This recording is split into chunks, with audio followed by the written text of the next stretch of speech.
All right, so this is going to be the second part of the introduction to stochastic processes.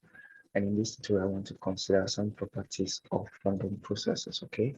Now, these properties will include the independent increment, the Markovian property, and the stationary increment.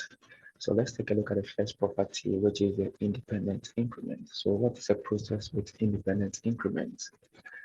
Given a random process x in this t, where t belongs to a certain time, if the random variables, okay, that is if the difference between consecutive random processes are independent for all choices of sequence of time, satisfying that the sequence of time are monotonic increasing, then we say that x index t is a stochastic process with independent increment. So in other words, a random process has independent increment if the measure or number of events in non-overlapping or disjoint intervals are independent. For instance, suppose x index t denotes the number of customers who arrive at the supermarket by time t starting from time 0. Now, suppose we want to find the probability of having 3 arrivals in the time interval of 10 to 11 and 8 arrivals in the time interval of 13 to 15. Because these two time intervals are disjoint or non-overlapping, it follows that the probability that you are going to observe these two random processes at the same time can be expressed as the product of their individual random process, okay? So that is the probability of having 3 arrivals in the time interval of 10 to 11 and 8 arrivals in the time interval of 13 to 15 will be equal to probability of having 3 arrivals in the time interval of 10 to 11 multiplied by the probability of having 8 arrivals in the time interval of 13 to 15. And you can understand this better, or you can understand this concept if you have knowledge on independent event. Okay, so in case you have skipped that video, you can check it out by clicking on the link in the card above, or check the description of this video for the link. Okay. All right. So now let's take a look at the second property, which is the Markov property or the Markovian property. A stochastic process is a Markov process if the conditional probability of the future state depends only on the current state and not on the past state. Okay, that is the conditional distribution of any future state k given the present state or the current state k index n and some past state k index n minus 1 up to k naught is independent of this past state but will depend only on the current state or the present state, and that's basically what we have here.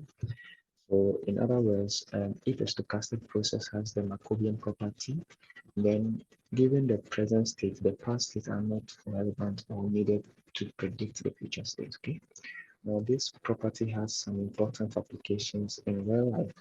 For instance, to the best of my knowledge, if you consider most universities, the criteria used by the admission committee is based on the Markov process. Okay, that is, the admission committee often assess or evaluate the future performance of students based on their current performance and not on their past performances. So intuitively, they don't require a student kindergarten, primary, or junior high school transcript or certificate to determine his or her performance at the university, but that is for undergraduate students, okay? But they rely on the student current performance, which is the high school transcript or certificate to determine whether the student can perform well as undergraduate student at the university, okay? All right. So now let's take a look at the third property, which is the stationary increment. Random process x index t, where t belongs to a certain time, is said to have a stationary increment if for all sequence of time, which is monotonic increasing, and for a small change in time or time shift, the two random variables, okay, that is this and that, will have the same distribution.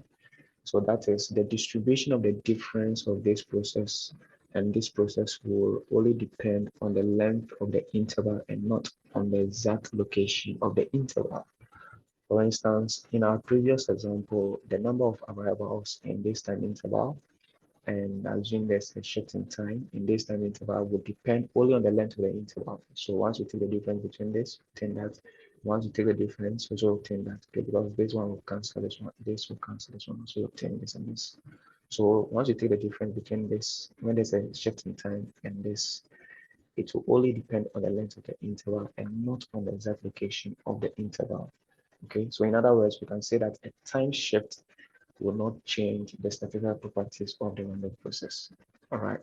So this will bring us to the end of this session. Please, if you find value in today's tutorial video, don't forget to subscribe if you have not. And thank you for watching.